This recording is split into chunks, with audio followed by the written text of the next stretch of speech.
lecture de la parole de Dieu pour ce matin. Actes, chapitre 2, à partir du verset 41. Il est dit que ceux qui acceptèrent sa parole furent donc baptisés, et en ce jour-là, le nombre des disciples augmenta d'environ 3000 personnes. Et que faisaient ces 3000 personnes par la suite? Ils persévéraient dans l'enseignement des apôtres, dans la communion fraternelle, dans la fraction du pain et dans les prières. La crainte s'emparait de chacun.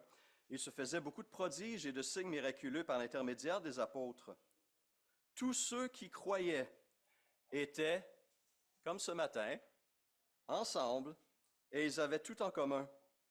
Ils vendaient leurs propriétés et leurs biens, et ils en partageaient le produit entre tous, en fonction des besoins. Chaque jour, avec persévérance, ils se retrouvaient d'un commun accord au temple. Ils rompaient le pain dans les maisons et ils prenaient leur nourriture avec joie et simplicité de cœur. Ils louaient Dieu et ils avaient la faveur du peuple, de tout le peuple. Et le Seigneur ajoutait chaque jour à l'Église ceux qui étaient sauvés.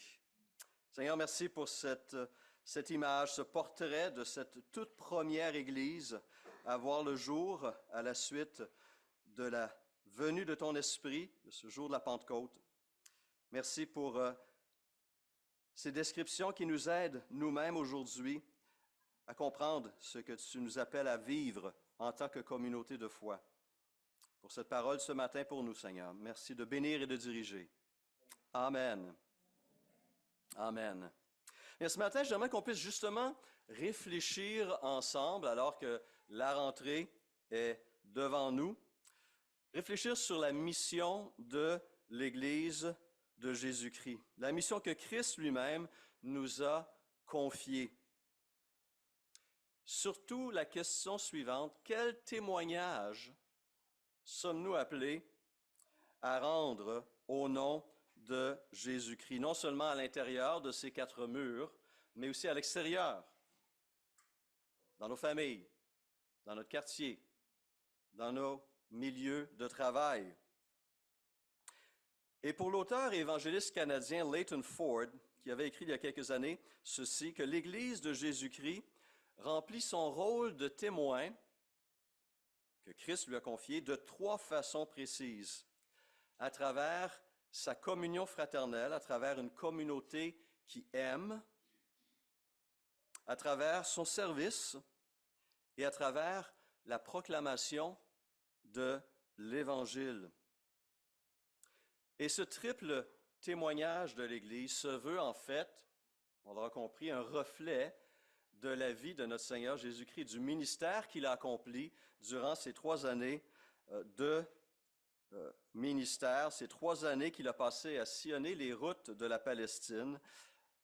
Clairement, c'est un homme qui a aimé son prochain, qui s'est présenté en tant que serviteur de l'Éternel et qui a proclamé la bonne nouvelle du royaume à tous ceux et celles qui voulaient l'entendre. Ce matin, j'aimerais qu'on puisse examiner la communauté Renaissance à la lumière de ces 3 lentilles, de ces 3 témoignages. Et en profiter aussi pour faire part des opportunités qui vous seront offertes à compter de la rentrée pour participer, pour entrer dans cette vie collective de témoignage. Première caractéristique, première forme de témoignage que l'Église est appelée à avoir, c'est le témoignage d'amour, une communauté qui aime. Et lorsqu'on regarde la vie de cette toute première communauté chrétienne, on constate qu'elle avait une vie communautaire vibrante, marquée par l'amour, n'est-ce pas? 2,42, chapitre 2, verset 42, « Ils persévéraient dans la communion fraternelle. » Verset 44 à 46, « Tous ceux qui croyaient étaient ensemble et ils avaient tout en commun. Ils vendaient leurs propriétés et leurs biens et en partageaient le produit entre eux, en fonction des besoins. Chaque jour, avec persévérance, ils se retrouvaient d'un commun accord au temple. Ils rompaient le pain dans les maisons et ils prenaient leur nourriture avec joie et simplicité de cœur. » Et un petit peu plus loin, chapitre 4, verset 32, Luc déclare que la foule de ceux qui avaient cru n'était qu'un cœur et qu'une âme, personne ne disait que ses biens lui appartenaient en propre, mais ils mettaient tout en commun. Quel beau portrait, n'est-ce pas, de l'Église de Jésus-Christ à ses tout débuts.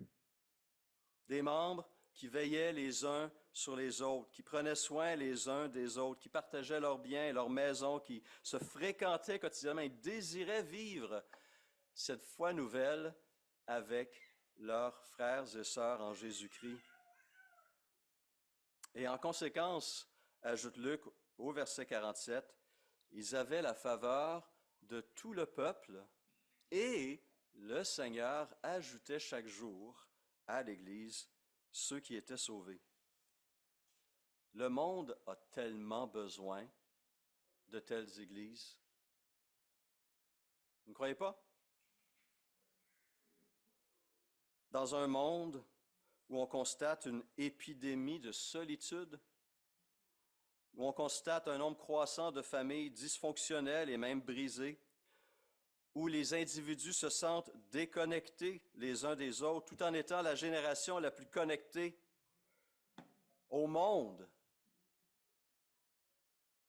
Il manque quelque chose de fondamental.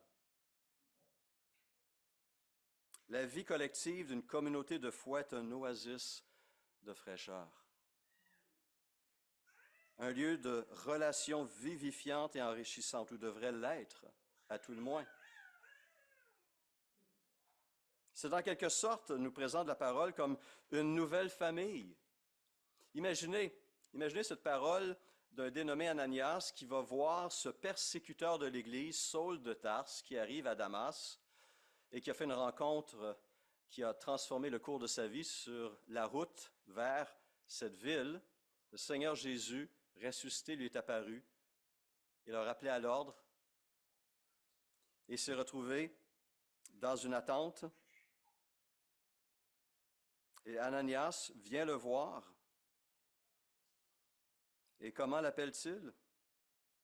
Saul, mon frère. Celui qui était persécuteur de l'Église a rencontré le Seigneur qui a transformé son cœur, son orientation, sa raison d'être, et par la foi l'a intégré à la famille de Dieu. Saul, mon frère.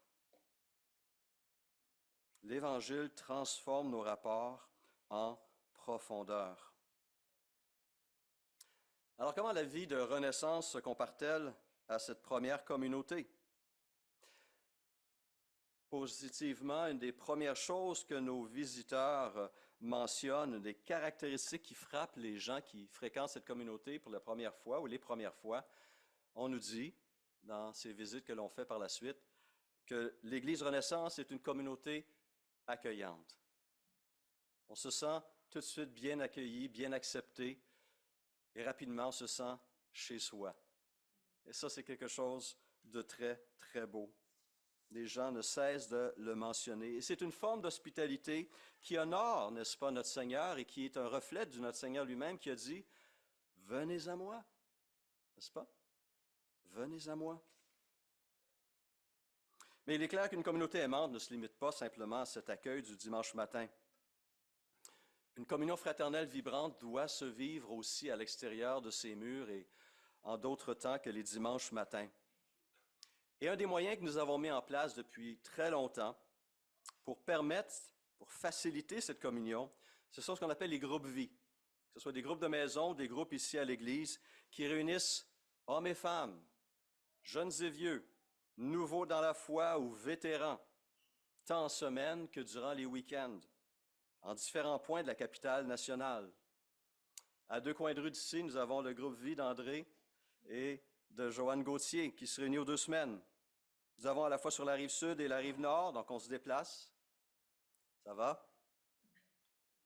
Le groupe de Mac et de Marlise qui se réunissent aux 3 semaines. Nous avons notre propre groupe chez nous qui se réunit mensuellement dans les foyers des différents membres et qui partagent un bon repas. Ça, c'est une dimension qu'on ne coupera pas, j'ai l'impression, après un temps de partage dans la parole et de prière les uns pour les autres. Il y a le groupe Vie animé par le pasteur Albert à l'église même, les vendredis soirs aux 2 semaines. Et comme nous l'avons entendu ce matin, nous avons d'autres groupes, des groupes d'affinité qu'on pourrait appeler les Renaissance Men, qui reprennent leur rencontre. Donc le samedi 14, nous avons les Femmes Renaissance qui se réunissent aux 2 mois. Nous avons aussi le groupe Inter-Église pour les ados J3 qui réunit 6 groupes jeunesse de 6 églises de la région de la capitale nationale, tous les vendredis soirs. Et ces 2 groupes de vie renouvelée qui ont été présentés ce matin. Et à travers ces groupes, c'est environ 70 personnes qui vivent cette communion fraternelle, qui bâtissent ces liens fraternels et qui donnent et reçoivent de cet amour au nom de Jésus-Christ. Et ça fait tellement de bien de pouvoir s'encourager mutuellement, de pouvoir veiller les uns sur les autres, de prier les uns pour les autres. Mais l'Église Renaissance, ce n'est pas juste ces 70 personnes. La communauté Renaissance représente une centaine de membres et 70 à 80 quelques autres sympathisants et jeunes. Et nous voulons offrir à l'ensemble de la communauté la possibilité de vivre ces liens fraternels en semaine, hors de cette Église, dans un milieu de vie naturelle. Et c'est pourquoi cet automne, nous allons lancer 2 nouveaux groupes vie. Et je vous invite à surveiller attentivement votre courriel mardi soir. Lorsque vous allez recevoir votre infolette, vous allez recevoir la liste de tous ces groupes qui se réunissent, les thèmes qu'ils vont étudier au cours de l'automne et les personnes contacts. Et si un de ces groupes-là vous interpelle, prenez contact avec le coordonnateur, avec le responsable. Et vous serez bénis, vous serez édifiés, vous serez encouragés et vous pourrez faire de même aussi envers vos frères et vos sœurs. Mais nous pouvons faire encore mieux pour aider les gens à connecter les uns avec les autres. Nous avons des frères et des sœurs qui, en raison de leur âge ou de leur état de santé, ne peuvent plus assister régulièrement au culte dominical ou aux activités sociales de notre communauté. Et c'est pourquoi nous voulons former, à partir de cet automne, des équipes de visite, des couples qui manifestent une maturité évidente et qui sont engagés dans leur foi et qui sont prêts à suivre une formation pour savoir comment visiter des familles, des individus, comment apporter des encouragements à des personnes qui sont soit isolées ou encore des nouvelles personnes qui fréquentent l'Église et qui voudraient en savoir davantage sur notre communauté, sur son histoire, sur ses valeurs. Et à partir du mois d'octobre, nous allons lancer une invitation à ces personnes, si vous êtes peut-être certains d'entre eux ici ce matin, qui aimeraient explorer cette possibilité de représenter non seulement l'Église Renaissance, mais de représenter le Seigneur Jésus auprès de visiteurs, auprès de frères et de sœurs qui ne peuvent pas se déplacer. Notez et restez à l'affût pour une nouvelle, des détails additionnels dans les prochaines infolettres. Mais l'Église de Jésus-Christ est aussi une Église qui partage et qui sert. Et ça, c'est la deuxième forme de témoignage qu'elle est appelée à rendre, n'est-ce pas? Voici comment la première Église de Jérusalem, en Actes 2, 44, a vécu ce témoignage. Il est dit que tous ceux qui étaient ensemble, tous ceux qui croyaient, étaient ensemble et ils avaient tout en commun. Et ils vendaient leurs propriétés et tous leurs biens et en partageaient le produit entre tous en fonction des besoins. Et à nouveau, le verset 32 du chapitre 4. La foule de ceux qui avaient cru n'était qu'un cœur et qu'une âme. Personne ne disait que ses biens lui appartenaient en propre, mais ils mettaient tout en commun. Et lorsque, quelque temps plus tard, un besoin nouveau s'est fait sentir, certaines veuves qui n'avaient pas accès aux ressources de la communauté, l'Église a innové en créant le ministère des diacres et des diaconesses. Et comme notre Seigneur lui-même est venu non pour être servi, mais pour servir, il s'attend à avoir le même esprit dans la vie de ses propres disciples. comme Paul l'écrit en Galates 5,13, « Rendez-vous par amour, serviteurs les uns des autres. » Et encore plus loin, au chapitre 6, verset 10, « Ainsi donc, pendant que nous en avons l'occasion, pratiquons le bien envers tous et surtout envers les frères en la foi. » Cet esprit de service s'est merveilleusement bien manifesté il y a à peine une semaine, n'est-ce pas?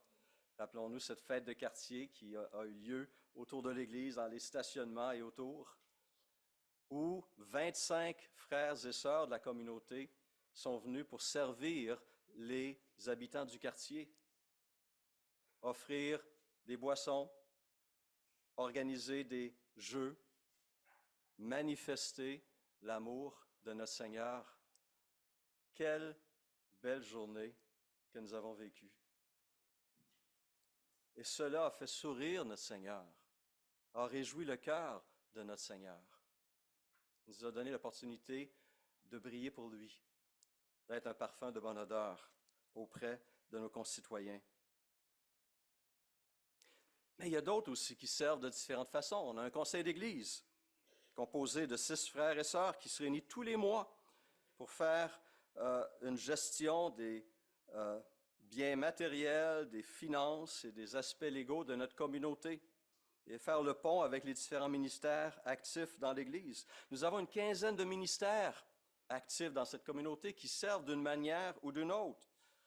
Regardez le bulletin en ligne, vous allez voir cette liste, l'action sociale, l'accueil, la bibliothèque, le bâtiment, l'entraide communautaire, la communication, les communions fraternelles, la louange, le culte, la technique, l'école du dimanche, la garderie, l'évangélisation, la mission. Wow! Il s'en passe des choses. Il s'en passe de belles choses à Renaissance. Et à travers ces groupes d'activités, à travers ces ministères, c'est une 60aine de personnes qui mettent leurs dons, leurs passions, leurs talents, leurs expériences de vie au service de leurs frères et de leurs sœurs, du corps de Christ. Et ça aussi, c'est à célébrer. Ça aussi fait sourire notre Seigneur Jésus.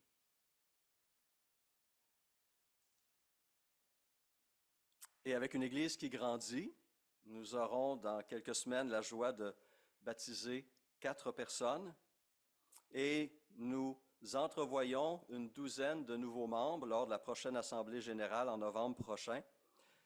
De nouvelles possibilités de service s'offrent à la communauté.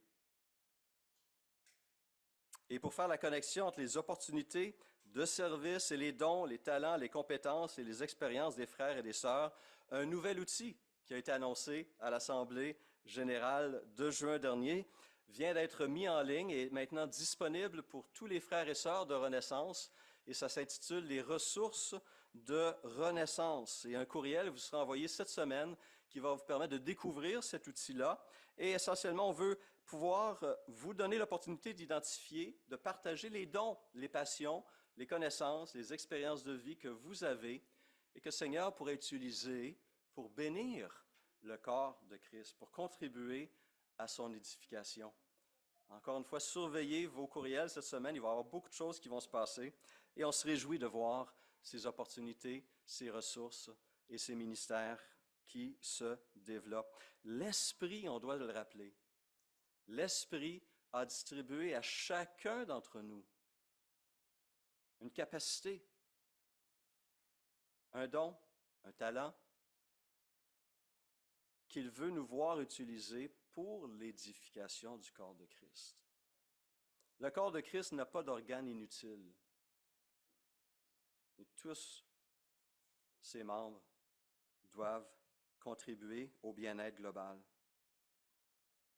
Cette opportunité vous serait offerte cet automne. Et finalement, l'Église est aussi appelée à être une communauté de témoins qui proclament la bonne nouvelle de notre Seigneur Jésus-Christ. C'est, après tout, ce premier discours chrétien de l'apôtre Paul, le jour de la Pentecôte, qui a conduit 3000 personnes à la foi. Et par la suite, ces 3000 personnes, souligne Luc, ont persévéré dans quoi? L'enseignement des apôtres. Et grâce au ministère d'illumination et de conviction de l'Esprit, le Seigneur a continué à ajouter à l'Église tous ceux qui étaient sauvés. Plus tard, en Actes 5, 42, il est dit que chaque jour dans le temple et dans les maisons, les apôtres ne cessaient pas d'enseigner et d'annoncer la bonne nouvelle de Jésus le Messie. L'Église Renaissance doit être une communauté qui témoigne davantage. Vous allez dire, oui, on regarde autour de nous, l'Église est pleine, merci Seigneur. Mais quel genre de croissance avons-nous? Est-ce que nous voyons des vies transformées suite à la réception de Jésus comme Seigneur et Sauveur? Combien de baptêmes avons-nous eu au cours des derniers mois, des dernières années? Nous avons besoin de prendre plus au sérieux notre rôle de témoin de Jésus-Christ et d'aller puiser dans cette puissance que l'Esprit met à notre disposition pour être ces témoins efficaces. Et pour aider et encourager nos frères et nos sœurs dans ce ministère, ceux qui aimeraient explorer ce rôle de témoin et peut-être explorer aussi le ministère d'évangéliste, nous allons lancer un nouveau groupe qui s'appelle le groupe Advance et qui sera dirigé par notre sœur Cornelia et son mari Luc Joël. Cornelia, comme vous savez, a accepté la responsabilité du ministère d'évangélisation et s'est entourée d'une équipe qui a déjà été bien actif et continuera à l'être. Et à travers un groupe Advance, voici comment cet outil est décrit et qui nous a été recommandé et soutenu par notre famille d'Église. Advance est un outil développé pour vous encourager, vous équiper et vous donner les moyens d'évangéliser. Par le biais d'un engagement dans une relation de mentorat en petit groupe, Advance aidera les disciples de Jésus à partager son amour avec le monde qui les entoure, par leurs paroles et par leur vie. Ce groupe de redevabilité vous permettra d'aiguiser votre compréhension et proclamation de ce qu'est l'Évangile avec clarté et simplicité. Donc, si cela vient vous chercher, vous parle, vous interpelle, allez voir notre sœur Cornelia, qui pourra vous donner plus de détails et plus d'informations sur le moment où ce groupe sera lancé. Mais aussi notre sœur Cornelia va être bien occupée déjà, hein? Elle en ajoute un peu plus. Au nom de l'Église, va s'engager dans un processus de formation auprès de notre famille d'Église dans un programme qui s'appelle M2E pour multiplier les évangélistes pour les Églises, dont la vision est d'accompagner justement des évangélistes proclamateurs et multiplier les évangélistes au sein de nos communautés. Et cet engagement-là, notre sœur le prend au nom de l'Église Renaissance. Et au cours des 2 prochaines années, c'est bien ça, 3 prochaines années, elle va être accompagnée, soutenue, et elle va côtoyer d'autres frères et sœurs qui ont aussi un désir de voir leurs contemporains sauvés par la bonne nouvelle, et va nous rapporter toutes ces connaissances et ces expériences ici même à Renaissance pour faire de nous une communauté plus intentionnelle au niveau de notre témoignage et de notre évangélisation. Et c'est pas tout. Je vous dis, il s'en passe des choses à Renaissance. Cet automne, le couple pastoral, justement, Luc Joël et Cornelia, vont de nouveau animer un groupe, une nouvelle cohorte de couples qui sont désireux d'approfondir leur unité. C'est le nom de ce groupe, Approfondissez votre unité. Des couples qui désirent justement explorer les différentes dimensions de la vie conjugale et grandir dans leur relation et être des lumières dans ce rôle de couple. Nous allons aussi lancer un groupe qui a déjà étudié une ressource qui a été faite en 2013. Là, je fais travailler au ménage pour ceux qui étaient là à l'époque. En 2013, tous les groupes vie ont suivi une même formation à un moment donné sur la gestion des conflits quotidiens. Nous sommes confrontés à toutes sortes de situations. Des gens qui sont toujours un peu différents de nous, hein? Qui ont peut-être des orientations, des désirs, des pensées différentes. Et parfois, ces différences peuvent être source de friction, de tension. Comment peut-on gérer ces sources de tension et de friction? Comment gérer les petits, mais aussi les grands conflits qui peuvent se présenter à nous dans la famille, dans notre milieu de travail ou auprès de nos voisins possiblement?